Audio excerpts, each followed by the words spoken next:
1955।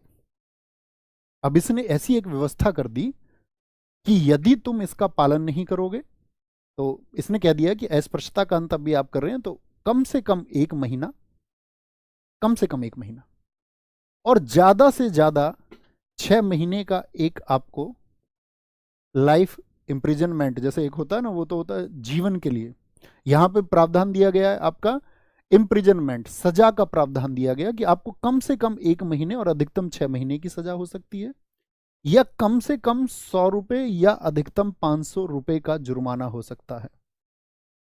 अब तो ये क्या, आप इसको क्या कहेंगे, ये क्या है? आप कहेंगे भैया एक दंड है, एक पनिशमेंट है। अब दंड कौन देगा, पनिशमेंट किसके द्वारा दिया जाएगा? तो आप कहेंगे भैया पनिशमेंट के लिए कौन होगा आपका, बताएं जरा, छोटी सी एक बात बताएं मुझे, इसको आप नोट कर सकते हैं। आप कहेंगे भैया पनिशमेंट के लिए जो हमेशा होगा वो कोर्ट होगा। छोटी सी बात, इस बात में कोई दिक्कत, कोई परेशानी? दोनों बातों से समझ गए।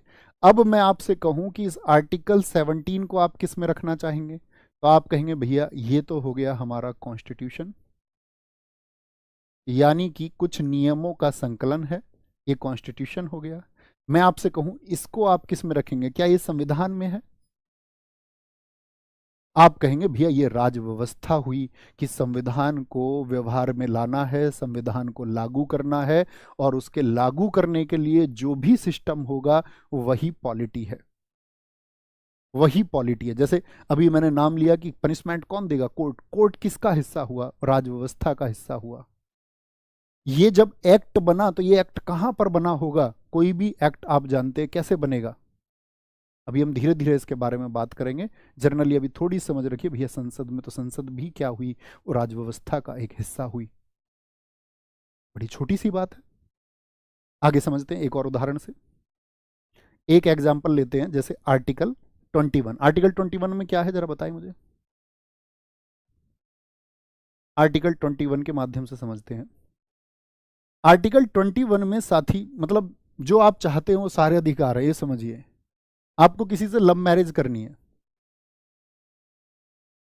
अब आपसे घर में, आपने घर में बात की तो घर में सब लोग क्या बोलेंगे, हमारे यहाँ तो इस तरह का कल्चर नहीं है, यहाँ तो ऐसा नहीं होता है, लेकिन आपको वो प्रेम विवाह करना है, तो वो प्रेम विवाह आप कर सकते हैं या नहीं कर सकते?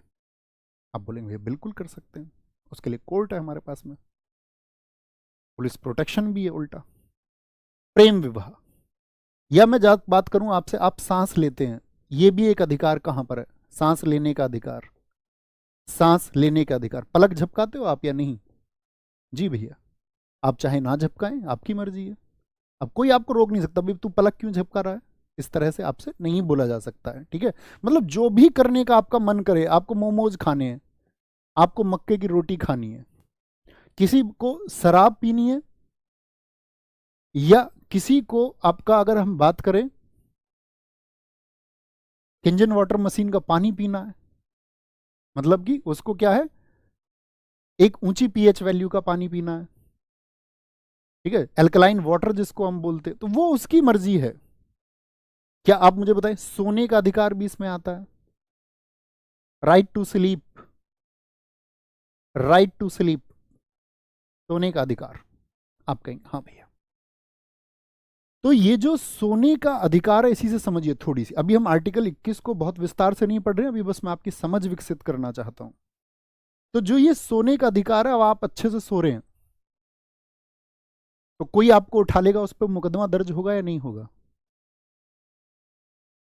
आप कहेंगे भैया ये तो निर्भर इस बात पे करेगा ना, मैं अपने घर सोया हुआ हूँ, पिताजी ने मुझे आकर के 2 लात मारी और मुझे उठा दिया, मैं उनके ऊपर मुकदमा दर्ज कर दूं क्या, सुबह को सोने नहीं देते? कहने का मतलब है कि वो आपके घर का व्यवस्था हुई, वो आपके घर की पॉलिटी है, उसमें क्या रूल्स हैं क्या नहीं है वो आप जानते होंगे, आपको उनका पालन करना होगा।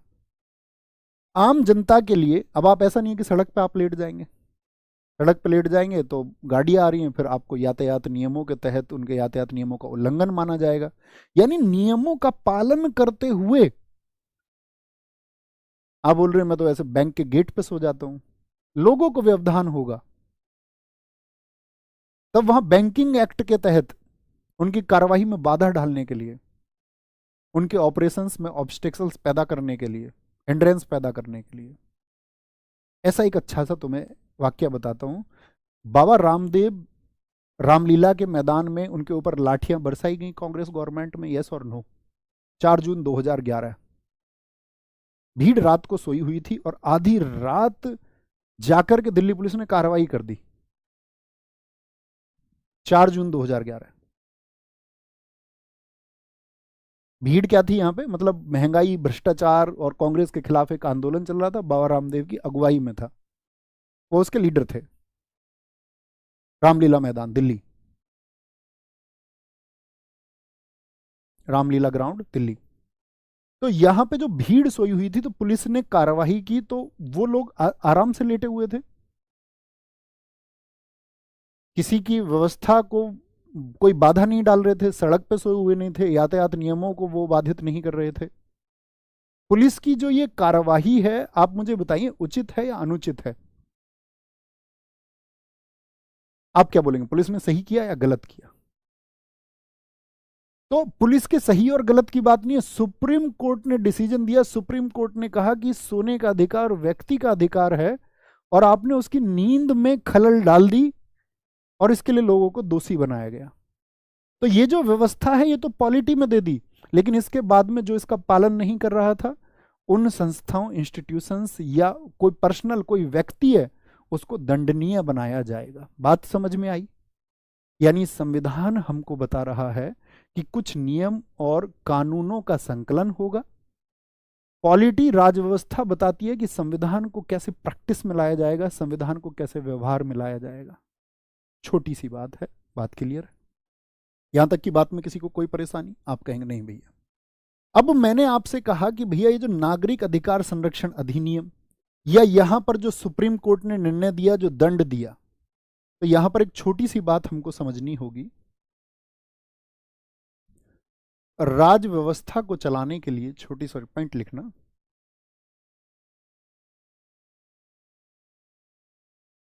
राज व्यवस्था को चलाने के लिए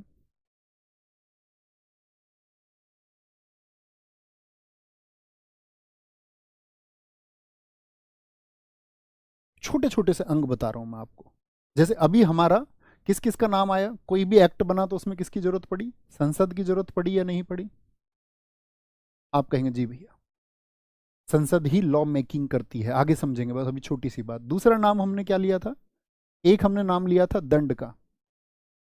दंड कौन देता है? आपका न्यायालय, कोर्ट, जुडिशरी। कोई भी जो विधि बनाएगी, जो आपका संसद बनाएगी, उसको अप्लाई कौन करेगा? न्यायालय करेगा। और राजव्यवस्था को चलाने के लिए अगर हम बात करते हैं तो तीसरी चीज सबसे महत्वपूर्ण आ जाती है, गैर संवैधानिक संस्थाएं, एक्स्ट्रा कॉन्स्टिट्यूशनल बॉडीज।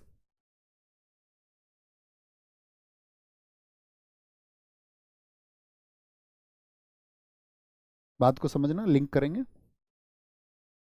तो राजव्यवस्था को चलाने के लिए, जो मैं ये नहीं कह रहा हूं कि ये 3 पैरामीटर्स हैं जो उसको चलाएंगे, ये बिल्कुल बात नहीं कर रहा हूं मैं। उन 3 चीजों की बात कर रहा हूं जिनके बारे में हमने अभी जिक्र किया था। संसद होगी, संसद क्या करेगी बताइए जरा मुझे? लॉ मेकिंग का काम करती है, कानून निर्माण का, कानून निर्माण का कार्य करेगी। पार्लियामेंट, कोर्ट, जो संसद ने, या मैं बात करूं आपका, जिसको भी लेजिस्लेचर या विधायिका बनाएगी, उसको अप्लाई करने का, कि वो न्यायपूर्ण हो सके, ये जुडिशरी का काम हो जाता है। अभी ना हम ये बात करें कि राष्ट्र के शासन के लिए कौन कौन से अंग है, अभी ऐसी कोई बात हम नहीं कर रहे हैं। गैर संवैधानिक संस्थाएं ये क्या होती हैं, यहां ये थोड़ा हमको समझना पड़ेगा। एक्स्ट्रा कॉन्स्टिट्यूशनल बॉडीज,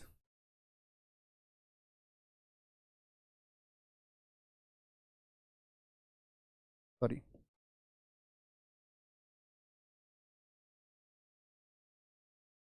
बॉडीज, इससे क्या मतलब है? अगर मैं बात करूं हमारे देश में जो इंस्टीट्यूशंस है, कुछ भी जो आप सोच पाए, चाहे नीति आयोग आप सोच पाए, या महिला आयोग आप सोच पाए, मानवाधिकार आयोग आप सोच पाए, अनुसूचित जाति आयोग आप सोच पाए, या जनजाति आयोग, या आपका पिछड़ा वर्ग आयोग, या अगर मैं आपसे बात करूं वित्त आयोग, जो भी कोई कमीशन आप सोच पाए, हमारे देश में इंस्टीट्यूशंस को, या मैं पूछूं आपसे, हमारे देश में संवैधानिक संस्थाओं को कितनी प्रकार से बांटा जा सकता है? मेरा छोटा सा क्वेश्चन है आपसे, जरा बताएं। जो हमारे देश में, याद रखना, जितने भी इंस्टीट्यूशंस हैं, जितनी भी संस्थाएं हैं,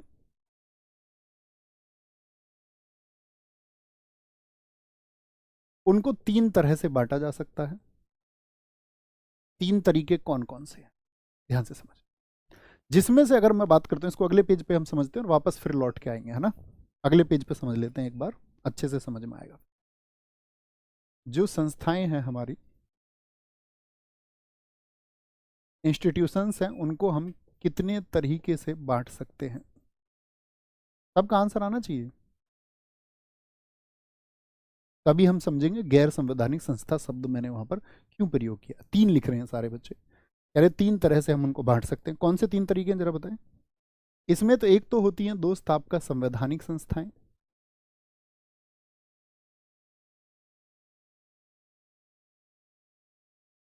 यानी कि आपका कॉन्स्टिट्यूशनल बॉडीज।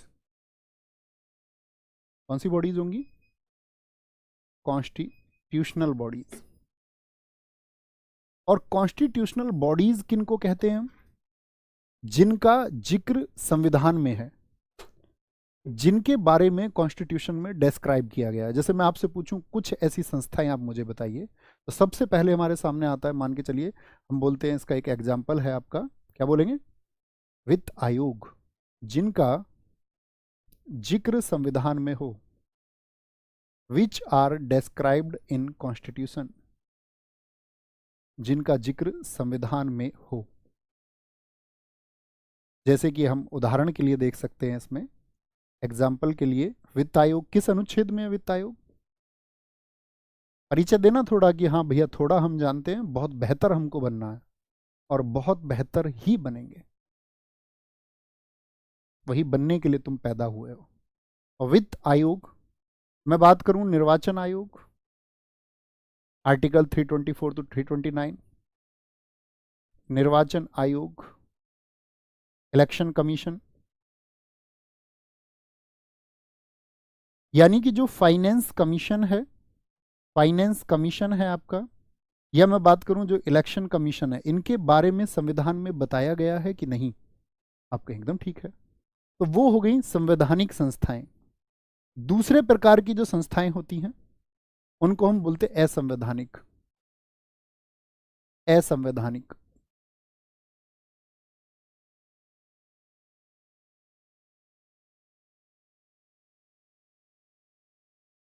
असंवैधानिक का मतलब क्या हो गया? Non constitutional bodies.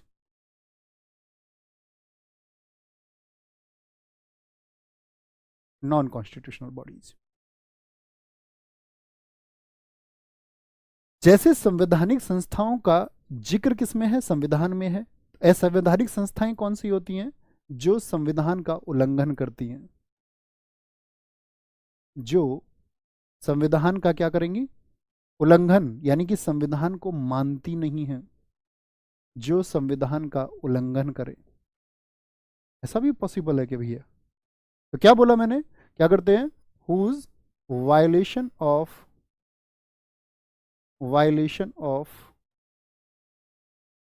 कॉन्स्टिट्यूशन, जो क्या करती हैं? संविधान का उल्लंघन करती हैं।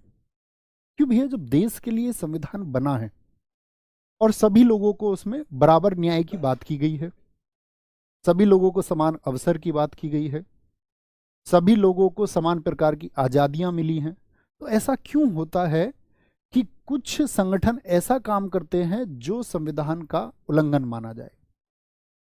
आपने कभी नाम सुना है आतंकवादी संगठनों का? बिल्कुल सुना होगा। जितने भी आतंकवादी संगठन है, क्या वो संवैधानिक रूप से काम करते हैं?